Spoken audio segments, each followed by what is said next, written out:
Zombie Apocalypse.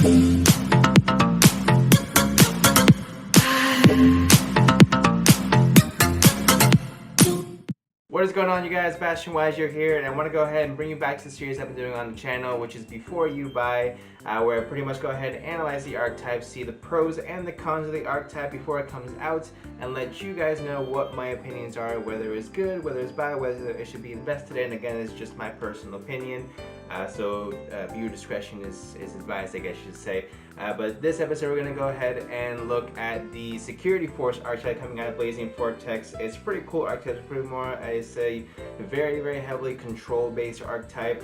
I wouldn't necessarily say it's combo really at all, but it's still a pretty cool deck. I think out of the four archetypes that are coming out, it's definitely my a close second right beneath these Brigands. But let's go ahead and hop right into it, guys. Alright, cool. So basically, the security forces, they all have a similar effect, whether it's Rappa, Orifice, Professor Digamma, probably the coolest name out of them, to be honest. Gravitino, Platina, Pla. Alright, so they all have a similar effect where they neutralize something of the monster that's in the column that's in front of it. But not only does it affect that, it affects any monster that is in the same column of a Security Force monster, giving it more or less a blanket effect. But it is a very column heavy reliant strategy, right? So it's really cool, but I think it'd be is most effective once you're able to get all five effect monsters onto the field. Then that's when the deck really is at its peak, because it has all of the effects that the archetype comes with. Now, as far as how the deck works and everything, it's like I said, it's very heavily column based. The monsters itself aren't really the strongest, but it's more or less something that's we come to expect from more control heavy decks. Not aggro at all, but let's see. So first we're gonna go ahead and go over some of the pros. Some of the pros is really great at neutralizing opponents' card effects. Is good at Rappa. First of all, its search card is actually pretty cool. So basically, this card says monsters your opponent controls in the same column as a Security Force monster you control cannot target monsters for attacks, meaning basically your opponent can't attack, which is already really good. Then let's see, except for a monster in their column, of course. So let's see.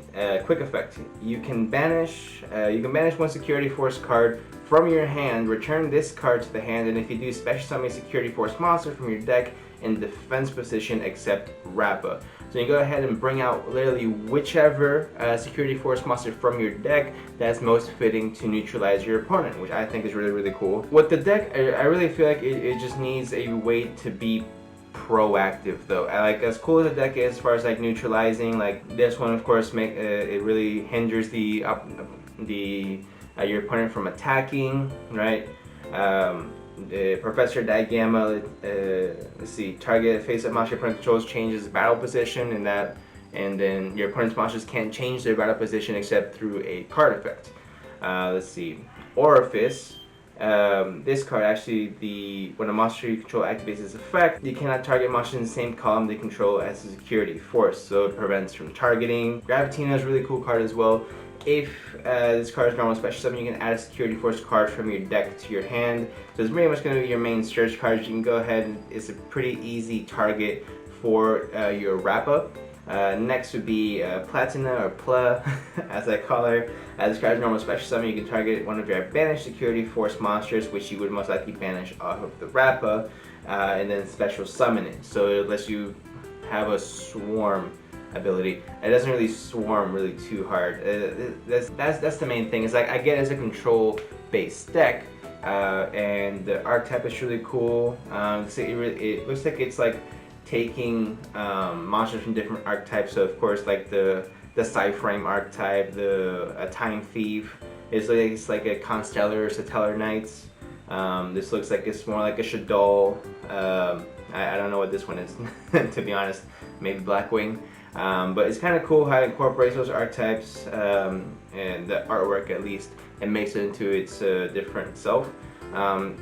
the issue I see with this is like like I said, it doesn't have much of a proactive approach. So if you're trying to set up your board to counter your opponent, there's no real way to understand what your opponent's going to be doing. So you're blindly going first, not knowing what your opponent's doing, so you don't know which security force to play.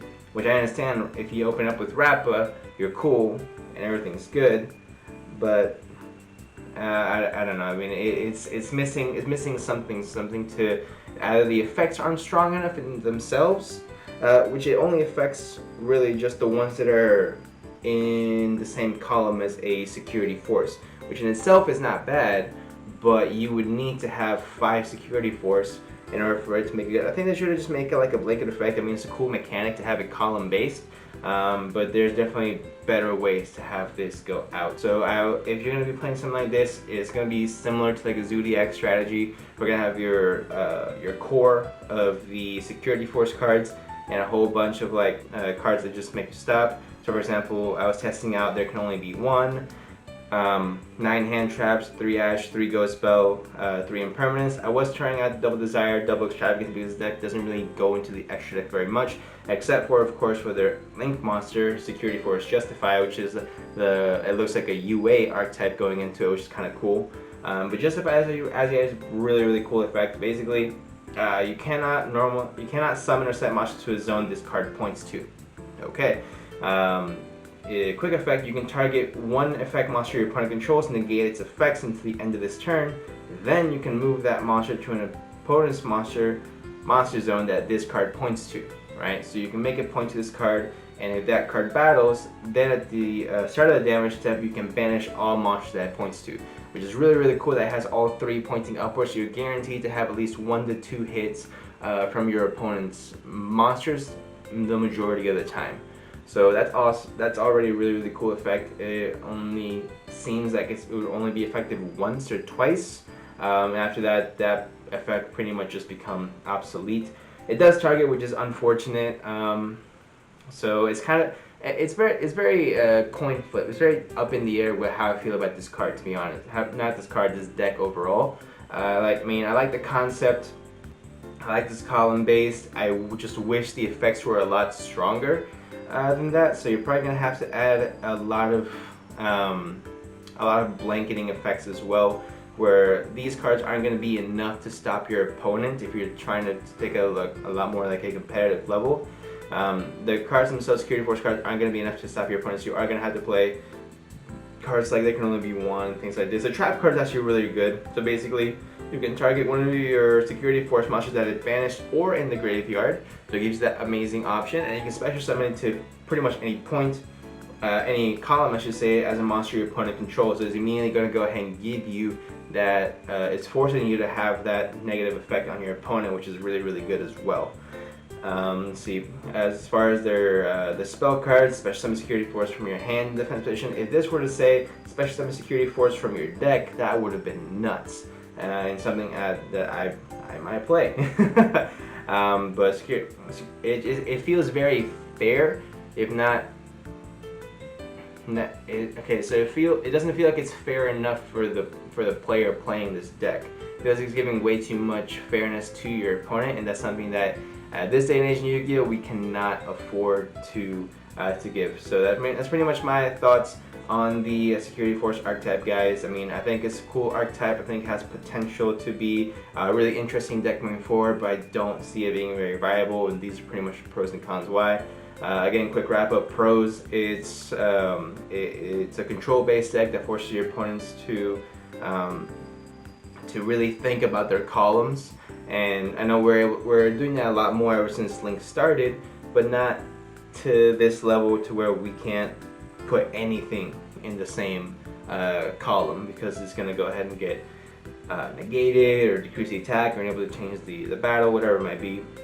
So overall, guys, I will give this deck maybe like a 6 out of 10, 5.5 out of 10. 6 might be a bit too generous, just because it needs that that spark and stronger effects. It's really all it needs, guys. So go ahead and comment down below what you guys think of the Security Force archetype. Overall artwork, I approve. I approve of the artwork 100%. But let me know what you guys think of Security Force. Let me know which archetype you guys are most excited about that comes out of Blazing Vortex. Leave a like down below if you guys did enjoy this video. And if you guys did enjoy the video, go ahead and subscribe for more. I do this for pretty much every single archetype that's going to be coming out.